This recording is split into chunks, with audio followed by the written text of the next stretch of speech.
Turned down the most reality shows. Wait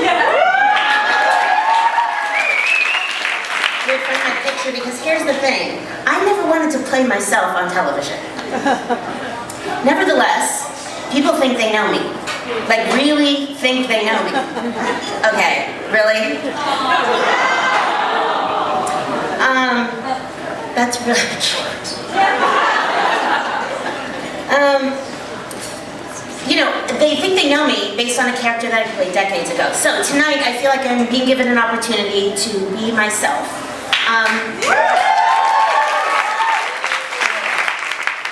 And I hear you guys are gentle with first-timers. So here we go. Okay. I came out of the womb with a whistle and a clipboard, a natural-born producer. In fact, my nickname used to be Oz because I was always behind the curtain making this happen for other people. I was a good girl, got good grades, worked hard, always was that girl that did favors. I loaned money, pimped for my guy friends, found boyfriends for my girlfriends, got jobs for people, connected people. I think it's one of the reasons that I was chosen to be one of the girls to talk to Norman Lear and Ellen Horn and Charlotte Rae, who came up to Westlake School for Girls, which is now called Westlake Harvard. And I was about to enter 9th grade. But they wanted to talk to some of the students to try and authenticate scripts and come up with story ideas, because an all-girl boarding school is going to be the backdrop of Charlotte's spin-off from Different Strokes. Okay? So this good girl you see before you got discovered. Crazy. Not like the Lana Turner glamorous story, because I was 13 and clad in a uniform, but it was quite extraordinary. The role of Natalie was created for me. Charlotte's a real-life best friend in high school. Her name was Natalie. And Norman had asked me what's my favorite color in part of the conversation, and I said green. So literally, Natalie Green was born. And the facts of life, a sitcom taking place at an all-girls boarding school, was off to the races, and I was in it. So, full disclosure, and cut to a few years later, while Natalie was ensconced at the Eastland School for Girls with Blair, Joe, and Tootie. Oh my God, I'm gonna be 90 and that's gonna happen. Mindy was at CBGB's in Studio 54, hanging out with models and heartthrobs and rock stars. So remember, this is the 80s, and while Reagan was in office and the conservatives ran Congress, decadence and overindulgence were the order of the day. I saw bowls of cocaine, plates of pills, jars of weed, right next to the wine and vodka at almost every party. The celebrity chef craze had just kind of started with a vengeance, and I shared 5-star, 6-course meals with movie stars and real estate moguls, and even the head of the Los Angeles chapter of Hell's Angels.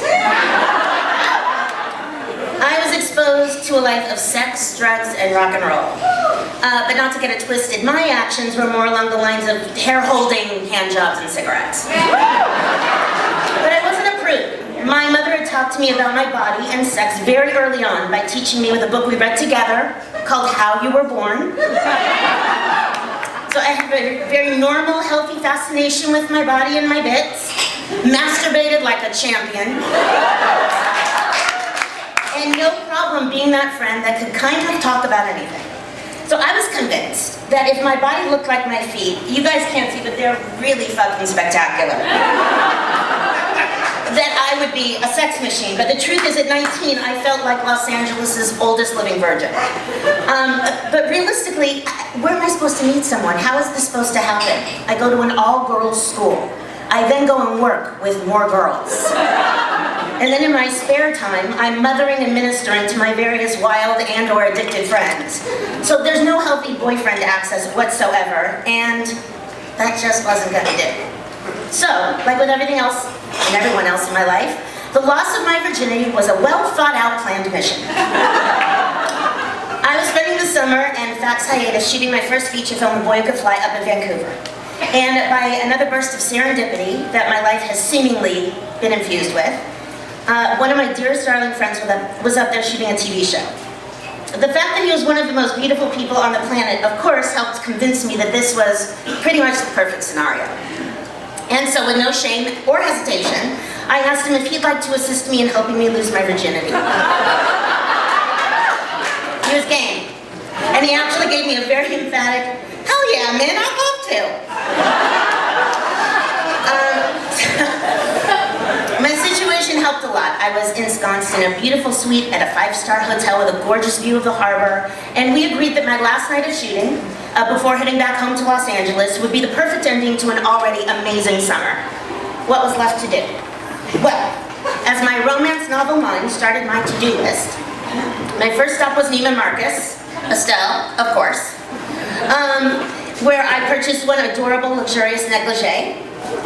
2, inform my gaggle of friends that my de-virginization was imminent. 3, constantly, relentlessly checking in with my friend to see if he was still gaming into it. I mean, was he sure? Because even though this was technically going to be a one-night stand, I wanted it to be the most perfect experience ever. And he needed to do the deed to the best of his abilities. So that afterwards I would somehow look and present so differently that boys and men would come running after me like a heat-seeking missile. Did I need to do anything to ensure he would indeed make me come? I didn't think I was asking too much. So where's the romance, you say? Well, ironically, and I think people who know me will tell, controlling.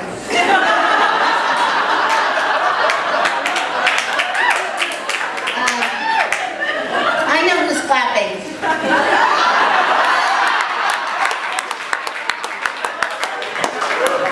Yes, I have seemingly been blessed with the ability to organize, manage, and create, while at the same time insisting that my senses be assaulted. Yes, Busybody Inc., my other nickname, is also a mad sensualist.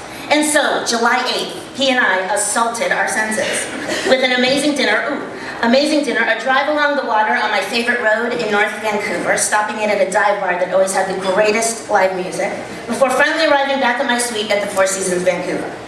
I popped in the shower, put on the silk and lace negligee, and we went to work. Now, truth. We had kissed before. I kiss all my friends. I mean, didn't you? So, it's not like we never shared a moment. Or 2. Or 10. So, in fact, he was the first to say, might I say, first of many, #humblebrag, that told me I was an amazing kisser and that it was deceptive because I really didn't kiss like I was a virgin. Was I one of those girls who had just practiced incessantly on my hand? No, folks. I am just one orally fixated chick. Who also sucked their thumb until they were 11. So see, Mom, not such a bad habit after all. Because I obviously developed some skill sets that involve suction and tongue. But in between fabulous make-out kissing bits, I developed a little performance anxiety and a couple of bouts of anxiety about my performance and self-consciousness, and I mean, this is one fabulously hot fella, so even with his adorable coaxing, constant reassurance that he was having a great time, that he found me deliciously attractive, that he had a raging hard-on, God bless youth in his pre-drug phase, I kept stopping him just short of actual penetration. So yep, I gave my gorgeous friend, who every girl and their mother wanted to fuck, a gnarly case of blue balls. So when he suggested to me that, look, we don't even have to do this right now. We can reconnect when we get home in Los Angeles, try again. I knew I had to get her done. Because here's what I know for sure, I am not a quitter. And so, the light in the night sky started to brighten, and I asked him to call downstairs to the concierge and ask for the correct time. And he looked at me and he's like, Min, what?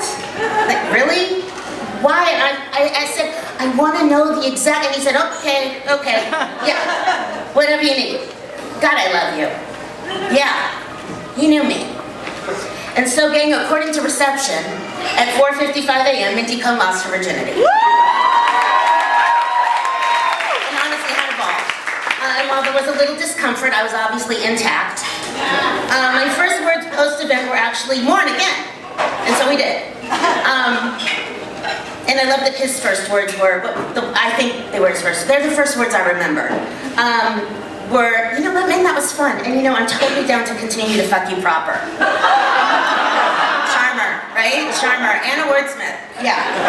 So, I have to say that based on my fact-finding pre-event from friends that this was probably not going to be the most pleasant or pleasurable experience, I was gobsmacked at how much I enjoyed it. I mean, what a great first anything it was, and how lucky I was to have a guy who, yes, got me, and gave me the experience I actually wanted. So now, a couple weeks later, facts started up again, and I'm back on the Eastland School for Girls campus. Natalie Green, still a virgin. The show revolved around the lives of 4 girls, and like every Norman Lear sitcom, tackled taboo subjects. So there were episodes about cheating, and pot smoking, and drunk driving, and divorce, and death of a parent, even teen suicide.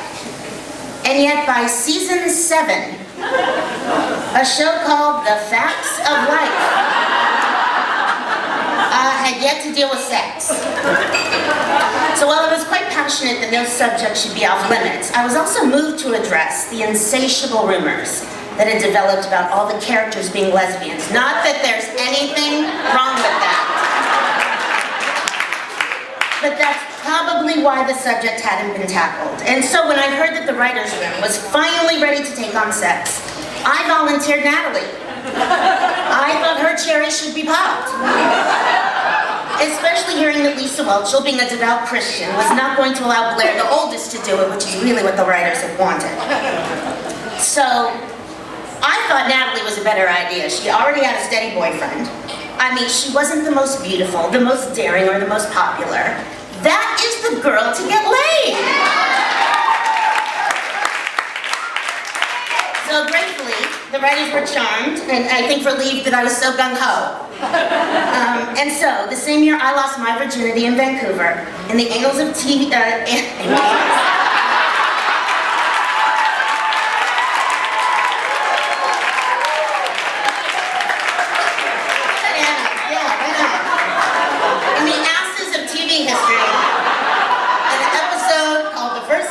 was shot and aired mid-season. And so, all I have to say to end this is that some people leave their heart in San Francisco and I left my hymen in Vancouver.